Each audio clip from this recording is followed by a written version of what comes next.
All right, I'm John. I'm I suppose the head bailiff at Barnstone Lakes.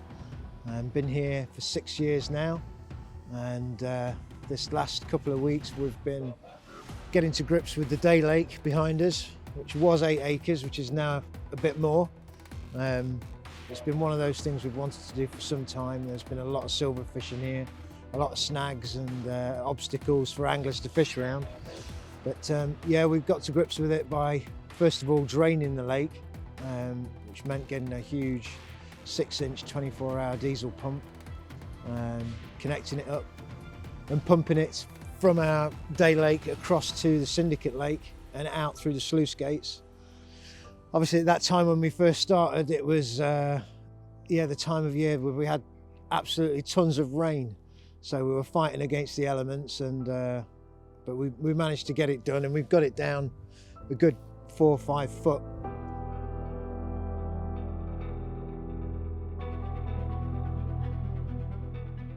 The netting process, these guys that we've had down to net the lakes, get rid of all the silvers. It was a match fishery back in the day, and I fished it years ago when I was 12 years old, a long time ago, and it had tons and tons of silvers in then, but we just didn't realise quite how many.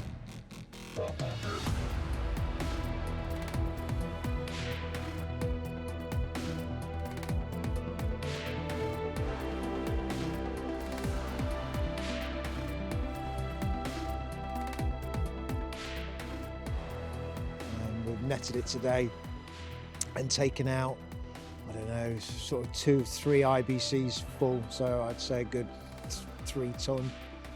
Loads of bream, had all the bream removed.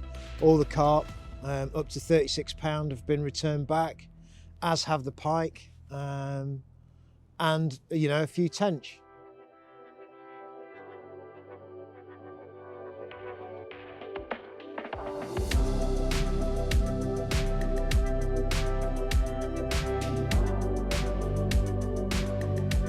We had a go netting it a couple of 3 years ago, but we didn't drain it, so there were a load of snags in there, and it was really hard. We had to keep lifting the nets up, and so it didn't really work. But in terms of netting it and having a fresh start on a carp fishing venue, which is perfect place to escape, loads of nature around, quiet, scenic. The only thing that needed doing was the silvers taking out and bream and whatnot, so the carp could grow. There's no competition for oxygen or food, so yeah, that was just like the last bit that needed doing to the project, really.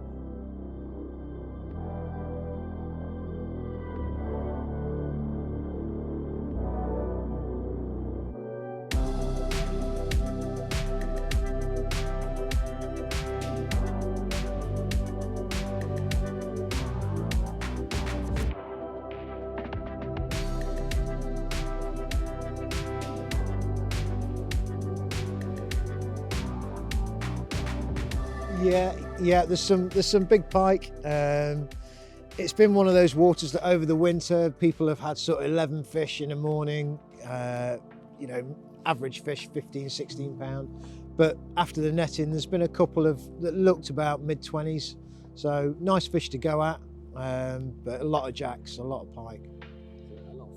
A lot of fun. Yeah, you're definitely going to get a bend in your rod, 100%. So yeah, one of the guys that came down to do the netting, we noticed there was a lot of sort of half digested silvers on the top of the water, and when questioned, he said that when pike get stressed, they regurgitate their sort of dinner and whatnot that they've been eating.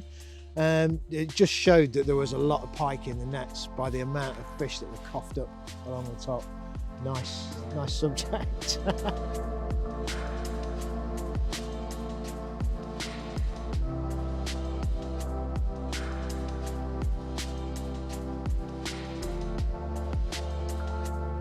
We've had a stocking. We've had several stockings. We've got some VS fish, some C6s from Viv came yesterday, so they went in, another 5. We've also got our own stock pond, which have got C4s in. So there's going to be 40 C4s from our stock ponds put into the lake over the next couple of days. which should bolster the stock considerably. And yeah, and we'll keep stocking as well until we've got, you know, a good amount. We want every angler to come down and wet the nets and hear, you know, your alarms scream off, and yes, get some good photos and good feedback from you guys. So I think now there's hardly any bream in the lake and all the silvers are gone. I think that's a good start.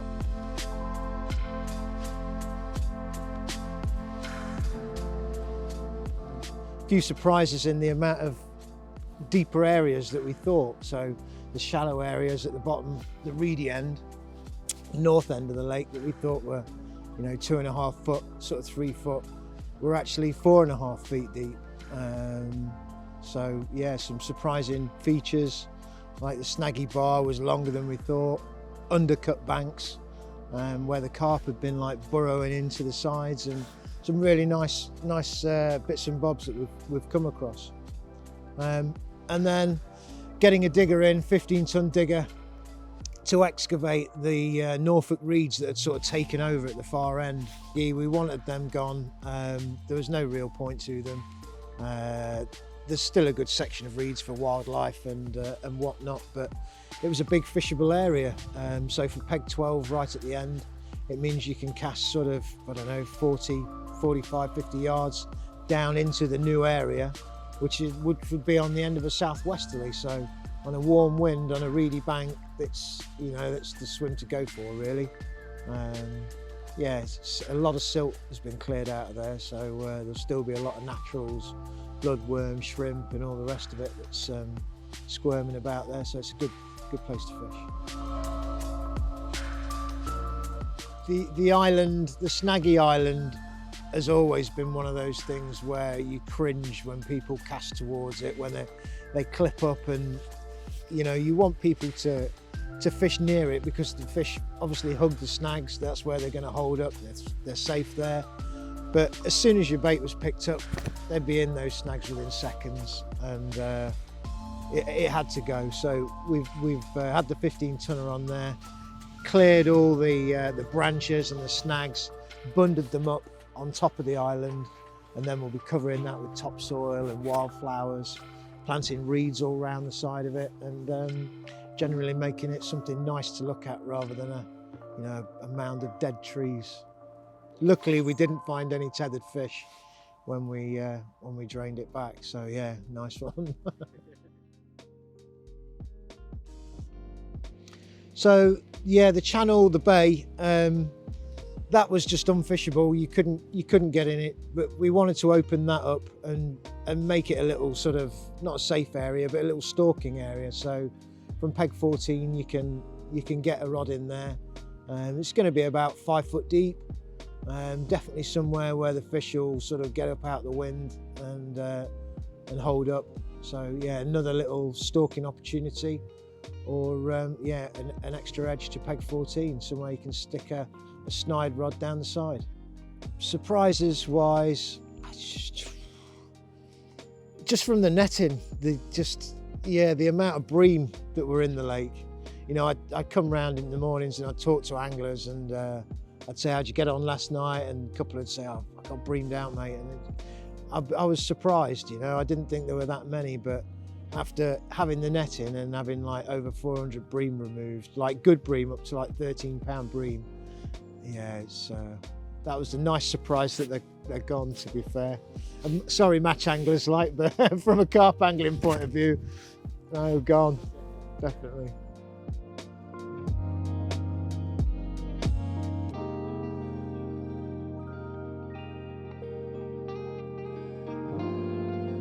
Yeah, obviously there's areas where the carp feed, and they're always going to be areas, if you can find them with a bare lead or whatever, places to fish. But there's been a few, like there's an area at the back of us which is like a beach, and there were snags there before that were overhanging the lake.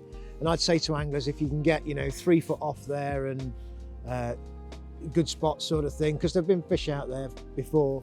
But looking at it now, it's just a really nice flat pebbly beach, and yeah, it was a good place to fish.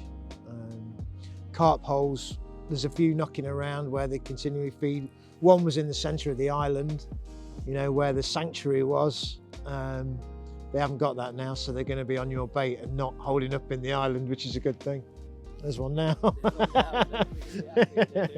Yeah. How a lot of the guys managed to land, you know, 30-pound fish with those structures being in the water begs belief, but it's going to be a lot easier now they're all gone, and safer fishing for the fish, better for the anglers and better for us with our catch photos from you guys when you come down. The whole thing's had a facelift. It's just, yeah, we've done the Syndicate Lake, we've done 2 new private hire lakes, Fisher's View and Fisher's Hut. Our stock ponds. So the Day Lake was the last one in a natural progression through the complex. The Day Lake was the last one to be done, and yeah, and it feels good that it's on the way. It's still a bit more to go, but it's nearly there. It's nearly there.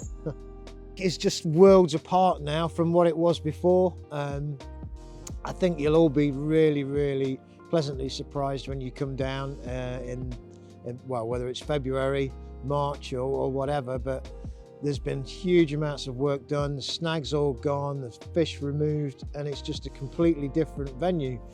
We've got our regulars that always came down and loved the place, and you know, always commented on the positive.